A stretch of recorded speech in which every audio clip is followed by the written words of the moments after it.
কি আজকে ছাপ্পাটা একটু বেশি হয়ে গেছে নাকি? মানে লাজ লজ্জার আর কোনো জায়গাই নেই। প্র্যাকটিস ম্যাচেও সেঞ্চুরি হাঁকাতেই হবে। সাধারণ নির্বাচন, উপনির্বাচন একটু গুলিয়ে গেছে ব্যাপারটা আর কি, কোথায় কতটা টানতে হবে, কোথায় গিয়ে থামতে হবে, একেবারে লজ্জা শরমের বালাই নেই। মানে উপনির্বাচন নিয়ে দেখুন সেভাবে বলার মতো কিছু নেই, এবারের উপনির্বাচন নিয়েও বলার মতো কিছুই থাকতো না যদি না এই একটা ফ্যাক্টর চোখের সামনে উঠে আসতো, আর একেবারে এরকম ধেই ধেই করে নেচে নেচে সেই ফ্যাক্টর যদি না চোখের সামনে উঠে আসতো। আপনারা জানেন আজ 19শে জুন 2025 উপনির্বাচন ছিল নদিয়ার কালীগঞ্জে। সেখানে তৃণমূল কংগ্রেসের তরফ থেকে প্রার্থী করা হয়েছিল তৃণমূল কংগ্রেসের প্রয়াত বিধায়ক নাসিরউদ্দিন আহমেদের কন্যা আলিফা আহমেদকে। বিজেপির প্রার্থী হয়েছিলেন আশিস ঘোষ এবং কংগ্রেসের প্রার্থী কাবিল উদ্দিনকে সমর্থন করেছিলেন বামেরা। এবার উপনির্বাচন নিয়ে, বিশেষ করে এই উপনির্বাচন নিয়ে খুব একটা কিছু বলার মতো জায়গা নেই, খুব কিছু কথাও নেই এই নিয়ে। তার মূলত দুটো কারণ। প্রথম কারণ হচ্ছে উপনির্বাচনে সাধারণত আমরা যেটা দেখি শাসক দলই জেতে, তো বিরোধীদের যে জায়গাটা পড়ে থাকে, বিশেষ করে বিজেপির মতো বিরোধী দল, তাদের ক্ষেত্রে যে জায়গাটা পড়ে থাকে সেটা হচ্ছে আমরা আমাদের ভোট পার্সেন্টেজ আরেকটু বাড়াতে পারি কিনা দেখি, ভোটটা আমাদের আরেকটু বাড়ে কিনা সেটা একবার পরখ করে নিই। কিন্তু শেষ কয়েকটা উপনির্বাচনে পশ্চিমবঙ্গে বিজেপি যেভাবে ধরাশায়ী হয়েছে এবং তারই সঙ্গে যে আসনে মুসলিম ভোটারের সংখ্যা এত বেশি, মুসলিম ভোটারের আধিপত্য এত বেশি, সেখানে তাদেরও করার মতো কিছুই নেই। তো এখানে অনেকটা ব্যাপারটা এরকম যে আমরাও আছি, আমরাও প্রার্থী দিয়েছি, দেখো আমরাও ভোটে অংশগ্রহণ করেছি, এটাই অনেক বড় ব্যাপার টাইপের ব্যাপার। এবং তারই সঙ্গে দ্বিতীয় কথাটা হচ্ছে যে এই উপনির্বাচনের ফলাফলের উপরে পলিটিক্যাল এক্সারসাইজ হিসেবেও কিন্তু সেভাবে কোনো প্রভাব পড়বে না। তার কারণ হচ্ছে এই উপনির্বাচনে যিনি জিতবেন কালীগঞ্জে, তিনি কিন্তু 1 বছর বা তার থেকেও কম সময়ের জন্য বিধায়ক থাকবেন, কারণ আপনারা জানেন সামনের বছরেই বিধানসভা নির্বাচন রয়েছে। তো সেদিক থেকেও এটা খুব একটা গুরুত্বপূর্ণ কিছু নয়। কিন্তু তাহলে এখানে দেখার মতো জিনিস কি আছে? এক হচ্ছে উদাসীনতা এবং দুই হচ্ছে একটা সংখ্যা, যে সংখ্যাটার মধ্যে এমন একটা অসঙ্গতি চোখে পড়ছে যেটা খানিকটা খোঁচাই মারছে। দেখুন সাধারণত আমরা দেখি যে উপনির্বাচনে মানুষজন খুব একটা ভোট দিতে বেরোন না, সাধারণ অন্যান্য বিধানসভা বা লোকসভা নির্বাচনের তুলনায় উপনির্বাচনে ভোটার টার্ন আউটটা কম হয়। তার মধ্যে এইরকম একটা উপনির্বাচনের দিন যেটা একদম সপ্তাহের মাঝখানে পড়েছে, সেখানে আবার সকাল থেকে এইরকম বৃষ্টি দুর্যোগের একটা দিন, সেখানে আরো কম মানুষজন বেরোবেন, এটাই স্বাভাবিক। মানে লজিক তো এটাই বলে, তাই না? তার মধ্যে আমি জানি কি ফলাফল হবে, কে জিতবে, কি রেজাল্ট বেরোবে, এবং যে জিতবে সে 1 বছরের কম সময়ের জন্য বিধায়ক থাকবে। তো আমি কেন ড্যাং ড্যাং করে সপ্তাহের মাঝখানের একটা দিনে এইরকম বৃষ্টি বাদলার মধ্যে কাদা প্যাচপ্যাচে রাস্তা দিয়ে ভোট দিতে যাব? তো ভোটার টার্ন আউটটা কমই হওয়ার কথা, লজিক সেটাই বলে। দেখুন সাধারণত আমরা যে বিধানসভা নির্বাচনের কথা বলি, বিধানসভা নির্বাচনের একটা আসনে নর্মালি বিধানসভা নির্বাচনের সময় 80 থেকে 85% ভোটার টার্ন আউট হয়। ভালো ভোটার টার্ন আউট, 80 থেকে 85% মানুষ ভোট দিয়েছেন। আর এইরকম একটা উপনির্বাচনে মোটামুটি ধরে নেওয়া হয় যে ঠিক আছে 50%, তার থেকে বেশি 55% মানুষ যদি চলে আসেন ভোট দিতে, 55% ভোটার টার্ন আউট মানে বিশাল ব্যাপার হয়ে গেছে, মারকাটারি ব্যাপার। এবং তাও আমি বলছি এইরকম একটা উপনির্বাচন যেখানে পশ্চিমবঙ্গে আর কোথাও আজকে উপনির্বাচন ছিল না, এই একটাই জায়গায় উপনির্বাচন, সেখানেও যে সাংঘাতিক কোনো একটা লড়াই হচ্ছে, দুপক্ষের তরফ থেকে মার কাটারি প্রার্থীদের দাঁড় করানো হয়েছে, সিং ভাঙা লড়াই করছেন, সিং ভাঙা প্রতিযোগিতা করছে দুটো দল, মমতা ব্যানার্জি প্রচার করতে আসছেন, ব্যাপারটা এরকমও নয়, খানিকটা বলা যেতে পারে একটা ম্যাড় উপনির্বাচন। সেই নিয়ে সাংঘাতিক চর্চা মিডিয়াতে বা সেখানকার মানুষের মধ্যেও এরকম খুব একটা কিছুই উঠে আসেনি। তো মোটামুটি 55% মানুষ যদি ভোট দিতে আসতেন, তার মানে হচ্ছে প্রচুর, মানে এই ভোটার টার্ন আউটটা দারুণ মারকাটারি টার্ন আউট হয়েছে। এবার পশ্চিমবঙ্গে আজকে এই যে উপনির্বাচন ছিল, গোটা দেশের মধ্যে এই একটাই জায়গায় যে উপনির্বাচন ছিল তাও নয়, আমাদের দেশে আজকে 5টা জায়গায় উপনির্বাচন ছিল। এবং সেক্ষেত্রে সেই উপনির্বাচনগুলোতে কি ধরনের ভোটার টার্ন আউট হয়েছে সেইটা আমি একটু আপনাদের সামনে শোনাই। ইলেকশন কমিশন যেটা বলছে, গুজরাটের 2টো আসনে উপনির্বাচন ছিল, একটা আসনে ভোটার টার্ন আউট 54.61%, আরেকটাতে 54.49%। পাঞ্জাবের একটি আসনে উপনির্বাচন ছিল, সেখানে ভোটার টার্ন আউট কত শতাংশ মানুষ ভোট দিয়েছেন? 49.07% মানুষ ভোট দিতে এসেছেন। কেরালার নীলাম্বুরে আজ উপনির্বাচন ছিল এবং সেখানে ভোটার টার্ন আউট হচ্ছে 70.76%। এবার নীলাম্বুরের একটা ব্যাপার আছে, এই নীলাম্বুরটা কেরালার বাম কংগ্রেসের কাছে রীতিমতো প্রেস্টিজ ফাইট, এবং প্রেস্টিজ ফাইট শুধু নয়, সেখানে এই নির্বাচনটা এতটাই গুরুত্বপূর্ণ যে একদিকে ওখানকার মুখ্যমন্ত্রী পিনারাই বিজয়ন তিনি নিজে প্রচার করছেন, আরেকদিকে প্রিয়াঙ্কা গান্ধী নিজে এসে প্রচার করছেন, রোড শো করছেন, এইরকম একেবারে মারকাটারি হাই ভোল্টেজ ফাইট হচ্ছে নীলাম্বুর। ইলামপুরে। সেইখানে এত কিছু করে, এত লোকজন প্রচার করে, প্রেস্টিজ ফাইট, বড় বড় নেতারা এসে সেখানকার ভোটার টার্ন আউট উপনির্বাচনে 70.76%। আর সেখানে আমাদের পশ্চিমবঙ্গের কালীগঞ্জে ভোটার টার্ন আউট 69.85%। কিছু না করে একটা ম্যাড়ম্যাড়ে উপনির্বাচনে 69.85% ভোটার টার্ন আউট। মানে আপনি সাধারণটা শুনলেন, আপনি অসাধারণটা শুনলেন, অর্ডিনারি শুনে ফেললেন, এক্সট্রা অর্ডিনারি শুনে ফেললেন, তারপরে আপনি আসুন পশ্চিমবঙ্গে, যেখানে ওখানে এত কিছু করে, এত বড় করে, এত প্রচার করে তারপর 70% মানুষ ভোট দিতে এসেছেন। এখানে কালীগঞ্জে কিছু নেই, সেখানে 69% মানুষজন ভোট দিতে চলে এসেছেন।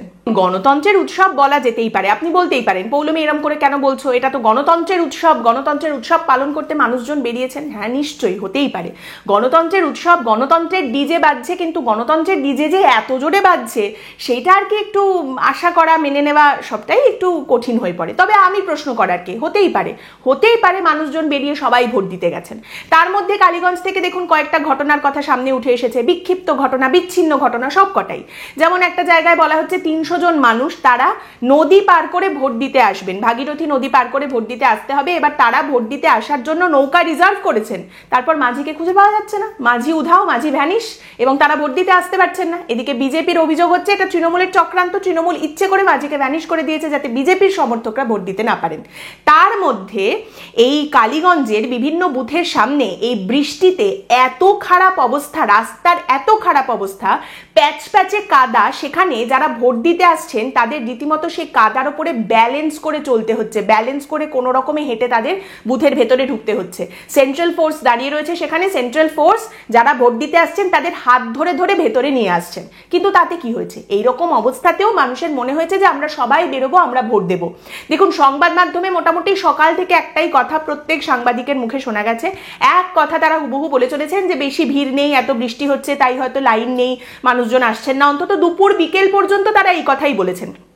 তারপর বিকেলের পর থেকে, বিকেল থেকে সন্ধ্যের মধ্যে এমন কিছু হয়ে গেছে যে একেবারে কাতারে কাতারে মানুষজন বেরিয়ে পড়েছেন ভোট দিতে। একেবারে 69% মানুষ তারা চলে এসেছেন সবাই ভোট দেবেন বলে, এবং ঢল পড়ে গেছে পুরো মানুষের। হতেই পারে, সেটা হতেই পারে, মানুষ মনে করেছেন বৃষ্টি থেমে গেছে, আমি যাব। তাদের মনে হয়েছে যে এই মেঘলা দিনে একলা ঘরে থাকে না তো মন, আমি বৃষ্টিতেও যাব, ভোট দেব, দাঁড়িয়েছে উন্নয়ন, তাই তারা সবাই বেরিয়ে গেছেন।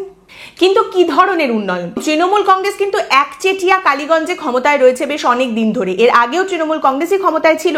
তো সেখানে কি সুন্দর উন্নয়ন হয়েছে, উন্নয়নের উদাহরণ দেখুন। ফিরহাদ হাকিম, তিনি তৃণমূল কংগ্রেসের এই উপনির্বাচনের যিনি প্রার্থী আলিফা আহমেদ, তার হয়ে প্রচার করতে গিয়েছিলেন কালীগঞ্জে, এবং সেই প্রচারে বেরোনোর পর ফিরহাদ হাকিমের গাড়ি ঘিরে ধরেন কিছু গ্রামবাসীরা, রীতিমতো হাতে বাঁশ নিয়ে তারা ফিরহাদ হাকিমের সেই গাড়ি ঘিরে ধরেন এবং তাকে আটকে দেন, এবং ফিরহাদ হাকিমের সামনে তারা তাদের ক্ষোভ উগরে দেন এই বলে যে এখানে রাস্তাটা কোথায়, রাস্তার নামে তো কিছু নেই, রাস্তা বলে কিছু নেই, তো রাস্তার সংস্কার তোমরা করছো না কেন? প্রত্যেকবার খালি ভোট আসলেই তোমরা চলে আসো, এদিকে রাস্তা ঠিক করছো না, এবারে রাস্তা যদি ঠিক না হয় আমরা ভোটই দেব না। এইরকম উন্নয়ন হয়েছে কালীগঞ্জে। কিন্তু এ তো আমরা আগেও দেখেছি এরকম চিত্র। আমরা দেখেছি লোকসভা নির্বাচনের সময় শতাব্দী রায়কে ঘিরে ধরে তার এলাকার লোকজন ক্ষোভ উগরে দিয়েছেন বারবার। কোথাও বলা হচ্ছে জল কেন আসছে না, কোথাও বলা হচ্ছে রাস্তা কেন ঠিক নেই, কিন্তু তারপরেও, এত ক্ষোভ উগরে দেওয়ার পরেও আমরা দেখেছি শতাব্দী রায়কে বিপুল ভোটে মানুষজন জিতিয়েছেন। এখানেও তেমনটা হতেই পারে, এটাই তো উন্নয়ন, তৃণমূল কংগ্রেসের সরকারের উন্নয়ন। এবং তারই সঙ্গে এখানে বলতে হয় আরো একটা উন্নয়নের উদাহরণ দেখুন। আলিফা আহমেদ, তৃণমূল কংগ্রেসের প্রার্থী, তিনি কি বলছেন? ওই যে একটা কথা আছে না, বাপ কা বেটা সিপাহী কা ঘোড়া কুছ নেহি তো থোড়া থোড়া, সেরকমই ব্যাপার। তার পিতা প্রয়াত হয়েছেন, তিনি তৃণমূল কংগ্রেসের বিধায়ক ছিলেন, এখন কন্যা হয়েছেন তৃণমূল কংগ্রেসের প্রার্থী, এবং তিনি কি বলছেন? তাকে যখন বলা হচ্ছে যে বিরোধীদের এজেন্টকে বুথে বসতে দিচ্ছে না তৃণমূল কংগ্রেস, আপনি কি বলবেন এই নিয়ে? তো সেখানে আলিফা আহমেদ বলছেন, দেখুন কালীগঞ্জে আমাদের তৃণমূলের সংগঠন ভীষণ শক্তিশালী, এখানে আমরা কিন্তু সব বুথে রয়েছি। এখন বিজেপি যদি এজেন্ট দিতে না পারে, এজেন্ট বসাতে না পারে, সেটা তো তাদের দোষ, সেখানে তৃণমূল কংগ্রেসের তো কোনো দোষ নেই। বরং বিজেপিকে বলবো আপনারা সংগঠনটা মন দিয়ে করুন, ভালো করে মানুষের পাশে থাকুন, পরের বার আপনারাও এজেন্ট দিতে পারবেন, সমানে সমানে লড়াইটা হবে।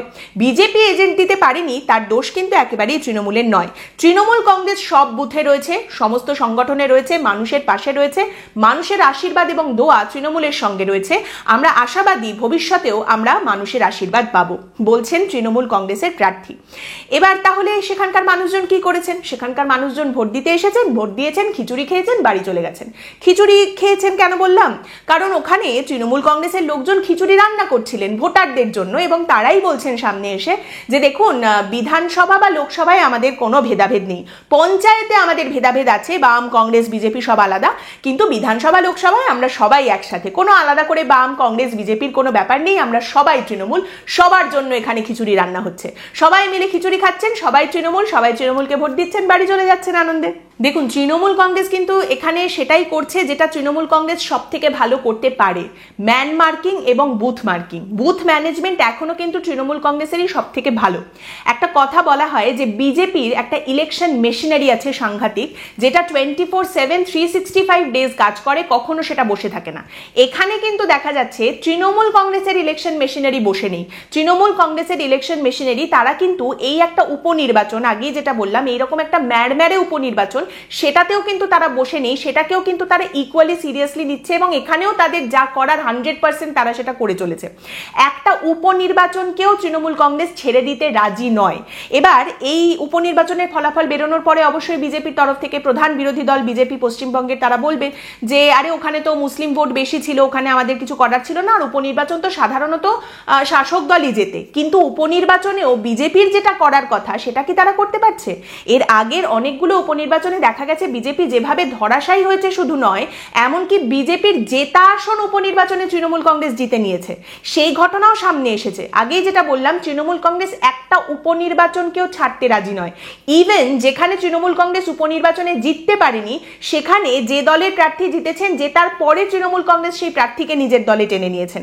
কাজেই এইখানে প্রশ্নটা হচ্ছে, তৃণমূলের যা করার সেটা তো তৃণমূল করছে, বিরোধীদের যেটা করার বিরোধীরা সেটা ঠিক করে করছে তো, তারা যেটা করতে পারে সেটা তারা করছে তো। বিজেপির তরফ থেকে এখনো পর্যন্ত সেইভাবে আমি সংগঠনকে শক্তিশালী করব, একদম বুথ লেভেলে মার্কিং করব, বুথে আমার শক্তিশালী করব আরো সমস্ত কিছুকে, সেই জিনিসটা কিন্তু দেখা যাচ্ছে না।